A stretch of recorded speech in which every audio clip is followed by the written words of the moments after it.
guys, my name is Shay and welcome to my channel. Today I'll be reviewing Riverdale Season 5, Episode 9, Chapter 85, Destroyer. Don't forget to like, comment, and subscribe. Let's get it. The episode starts off with Jughead listening to alien recordings. Betty comes over to Alice and tells her that it's time for the football game. She is heartbroken over finding the phone booth with blood on it and believes that Polly is dead.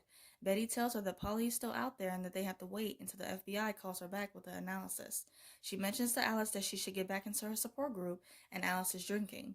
The Bulldogs football team is practicing and the Vixens decide to leave because they feel that it is a waste of time.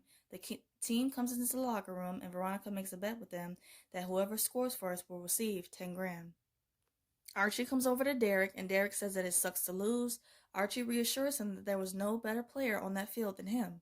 Veronica and Archie talk about how to motivate the team. Veronica says that she will rally the town while he focuses on motivating the team. Jughead talks to his agent and tells him to take the idea of the aliens story to Scribner. Veronica is at Pop's and she asks Tabitha about the diner hosting a pancake breakfast to where the football team can mix and mingle with the residents. Tabitha agrees, and also to the diner being the official spokesperson for the football team. Tabitha says that she can express order the pancake and syrup mix, and Veronica tells her that they already have a special supplier for that. Veronica and Archie ask Cheryl to supply the maple syrup, and she disagrees. Archie gets on the intercom to let everyone know about the pancake breakfast at Pop's. He encourages them to come out and show support, and that they will get something out of it themselves. Cheryl agrees to let the Vixens cheer one more game, and she says that she will come out of retirement to give the people something amazing. Cheryl sees Kevin and says that she has something to take care of. Jughead tells his students to turn in their short stories, and one student turns in their story along with a demonic sketch. Betty is in auto shop class and she receives a call from Glenn. Glenn tells her that the blood is AB negative and a match for Polly. Betty is devastated and he apologizes to her. Betty tells him that if he really was sorry, he would have done something to help. Jughead shows Mr. Weatherby the student's story and tells him about it. Mr. Weatherby mentions that Lerman is a good student with good grades. He says that Lerman has had numerous injuries, but that he's met his parents and that they seem like nice people. Jughead doesn't believe it and feels that something else is going on.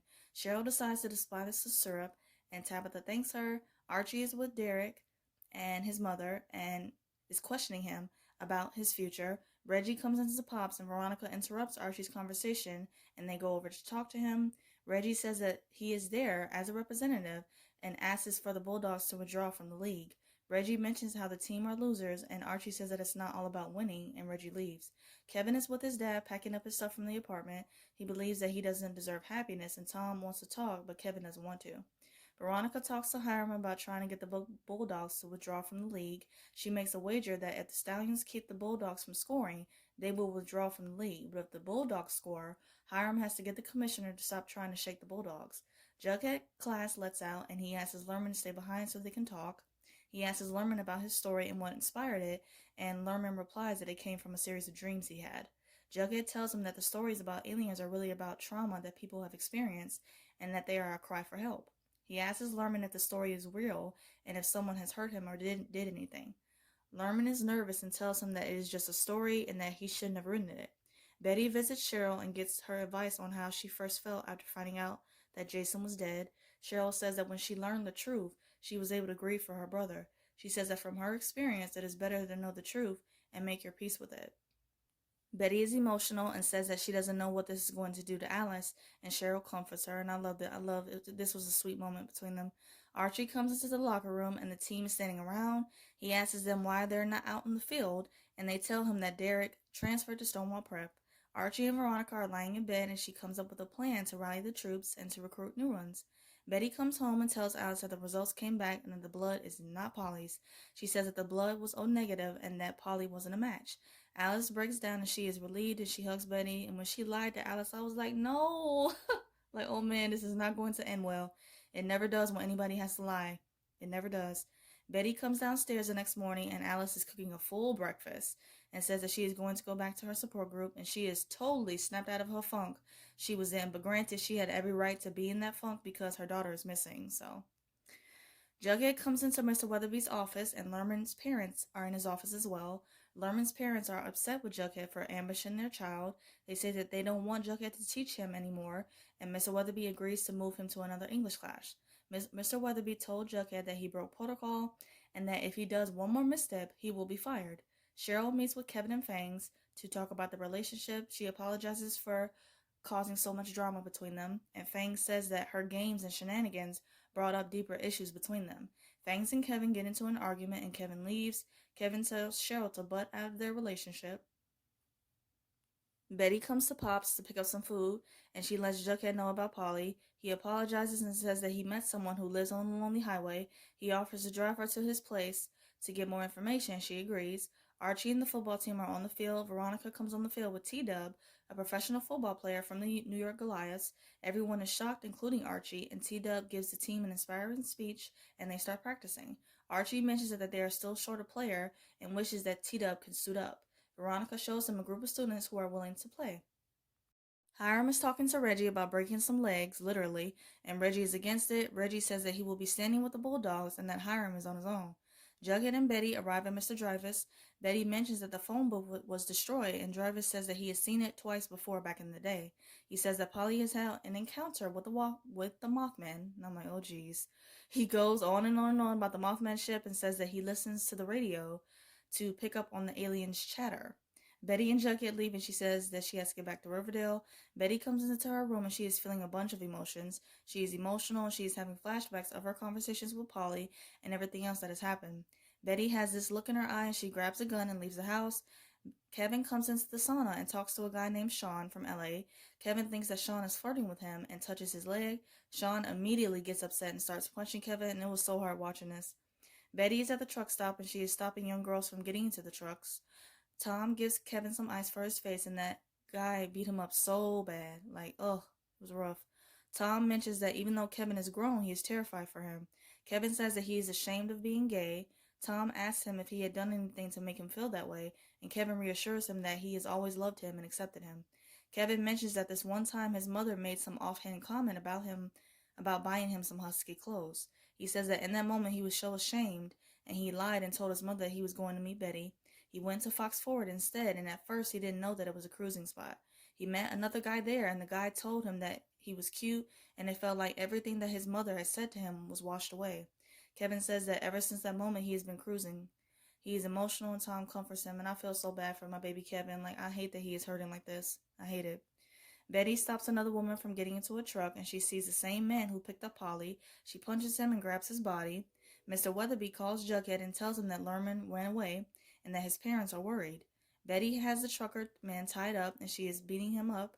She pulls out her gun and points it at him, and she gets a call from Jughead. Jughead tells her that one of his students is missing and asks her if she can meet him on the highway. She tells Jughead she is on her way and tells the trucker that she will send someone to untie him tomorrow. And I really believe that if Jughead hadn't called her, she would have shot that man. She would have shot him in a heartbeat. Betty finds Lerman walking along the highway in a daze. Lerman asks Jughead if it happened again. Jughead, Betty, and Lerman's parents are in Mr. Weatherby's office. His parents say that Lerman is a sleepwalker and that he has been one since he was little. They mention that Lerman started hurting himself, so to prevent that, they locked him in the basement. Lerman broke out of the basement and he disappeared for a week. His father says that a good Samaritan found him wandering on the highway and that he had no memory of the prior week. They mentioned that that's why they were so upset with Jughead, because they were worried him questioning Lerman would trigger something like this happening. Betty and Jughead talk at Pops about Lerman and finding out what he knows about the week he went missing. Cheryl's performing Lady Gaga's Stupid Love, the football game is going on, and the Stallions are leading the scoreboard. Archie gives the Bulldogs an inspiring speech and tells them that the game is not over. The Bulldogs start to perform better, and Britta scores a touchdown, and everyone is excited. After the game, Veronica congratulates Archie, and she tells him that from her wager with Hiram, they will no longer try to get the Bulldogs to withdraw from the league anymore. Derek comes to Archie and tells him that it was a good game. Derek says that he will keep on playing great, just the way that Archie taught him.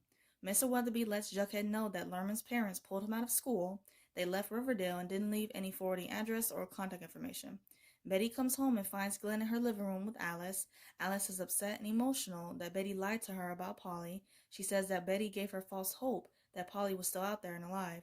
Betty apologizes to Alice and she does not want to hear anything she has to say.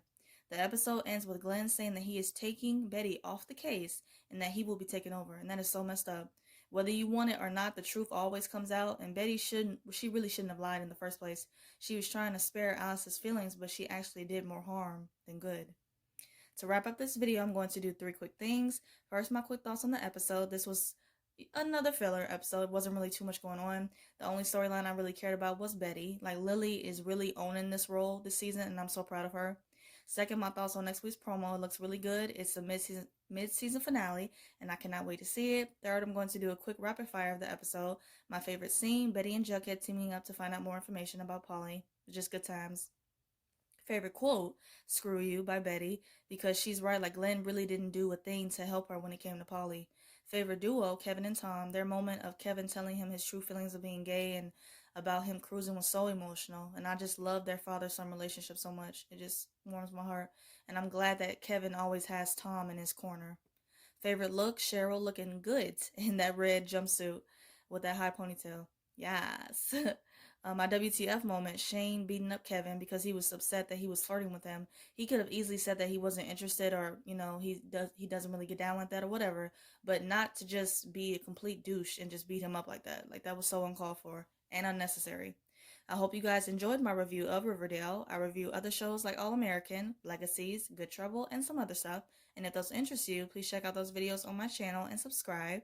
Let's keep the conversation going, and let me know your thoughts about the episode in the comments. I hope you guys have a great day, stay safe, and see you guys next week.